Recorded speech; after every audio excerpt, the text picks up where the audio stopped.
I know you have a lot on your mind about the cigarette industry, Philip Morris USA, and all the news stories that seem to come out day after day and week after week regarding the facts and the issues surrounding the cigarette controversy.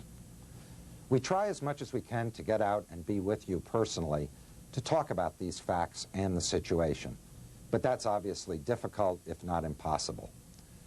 The other day, Geoff Bible held a meeting in the cafeteria downstairs at 120 Park to talk to the New York employees about this situation. And this tape covers that event. So I'd like you to look at it. I'd like you to think about what Geoff is saying, understand the firm convictions that we operate on, and the sense that we have that when the day is done, we will prevail on all of these issues. If you have any questions about anything that's in this tape or any questions that are not covered by this tape, please feel free to contact anybody in the organization in public affairs or corporate affairs or in New York, because we want you to understand the issues and our perspective on them.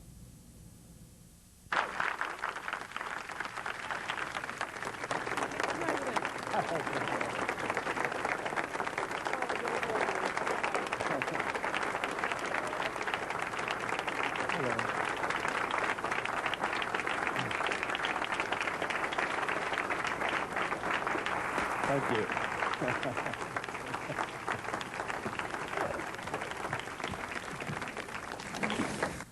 Well, thank you very much. I'm not trialing for Hollywood. That's all part of something else. Mari and I have secret plans for that. That's nothing to do with it at all. Well, anyway, thank you very much for being with us today. And I want to start this session by a big special thank you, because the past few weeks have not been an easy time for any of us. But I have a feeling that in this building and in all of our facilities around the world, that our spirit is strong and that we remain a very confident team of people, and I want to talk to you a bit about that today. Our business is growing by leaps and bounds. We will report a very strong first quarter next week, and the next quarter looks equally as good. So today I want to answer your questions, but let me start by laying a framework for where I believe we are. As I've said to you before, we must never forget that despite all the noise and thunder of the last few weeks, nothing fundamental has changed. First, let me begin with the proposed Liggett settlement. It is a sham. Originally, the newspapers described the settlement as a crack in the dam. But now everyone understands that the proposed settlement was just a tactic in a war which has nothing to do with the fundamentals of tobacco litigation. It was a desperation move by Bennett LeBeau in his bid to win control of RGR Nabisco. Second, the proposed Liggett settlement does not change the litigation. The strength of our position in these suits is untouched. Indeed, we were very encouraged by last week's hearing in the Castano class action in New Orleans.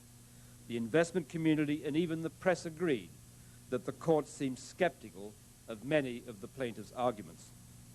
So it isn't our dam that is showing cracks, it is theirs. And third, let me talk about the issue of youth smoking. We believe kids should not smoke, and that Philip Morris has been a leader in the effort to keep cigarettes away from kids. One of the most frustrating things about the past few weeks has been to see Liggett praised as a leader on the youth smoking issue. Nothing can be further from the truth. Our Action Against Access program here in the United States is being implemented aggressively across the country, and I'm very proud of this effort, and you should be too. It puts our money where our mouth is, which is against youth smoking. Over the next few weeks, you'll see us communicating much more on this effort, and in fact today we had an ad running, and that was our first ad, and you'll see many more of them. And this is not just chest beating. We're going to fight back strongly against any misperception or distortion of our position on youth smoking. We oppose youth smoking. We want it to stop, period. Now let me mention the affidavits of our former employees, which you read about a few weeks ago, named as the whistleblowers.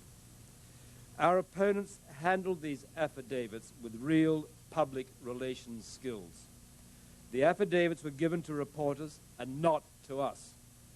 So we were asked to comment on documents we did not have and we could not see and they would not give to us. Well, we quite rightly refused to do that. And you may ask why. Well, because it would be foolish. We cannot be shooting back wildly on these issues. We have to take the time to see exactly what the facts are so that we can respond accurately and persuasively. That is smart strategy, and it is also the right thing to do. We have now reviewed the statements in detail. We have talked to other people involved in these issues, and we will shortly cross-examine at least 2 of the 3 former employees. Now, let me be clear.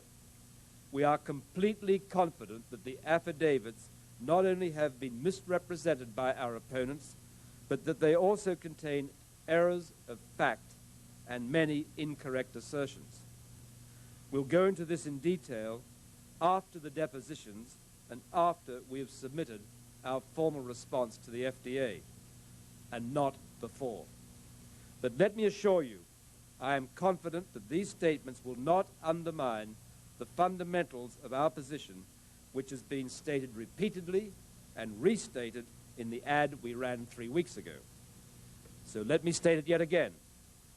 We do not manipulate nicotine levels in our cigarettes to keep people smoking. We do have quality control procedures to assure consistency in our brands, and that's it. We also stand foursquare behind former USA President and CEO Billy Campbell and reject the irresponsible charges that have been made with respect to his congressional testimony. And with regard to the so-called safer cigarette you read about, the fact is that we have worked diligently on changes to our products which some in the medical community have sought. We've lowered the tar, we've looked at and have made several modifications relating to phenols, nitrites, and carbon monoxide, among others. Indeed, the process referred to by one of our so-called whistleblowers, which was denitrification, is actually taking place and has been for more than 20 years. His particular process for denitrification was not brought to market because it proved to have problems. This was a practical issue and was not a legal one. So those are the facts, and the facts will come out. I wish I could also tell you that we won't go through another bout like the last few weeks, but I can't. In fact, I have to tell you to expect that there will be other tough days and weeks ahead. The other side is engaging in a reckless propaganda campaign of mistruths, half-truths, innuendo, false piety.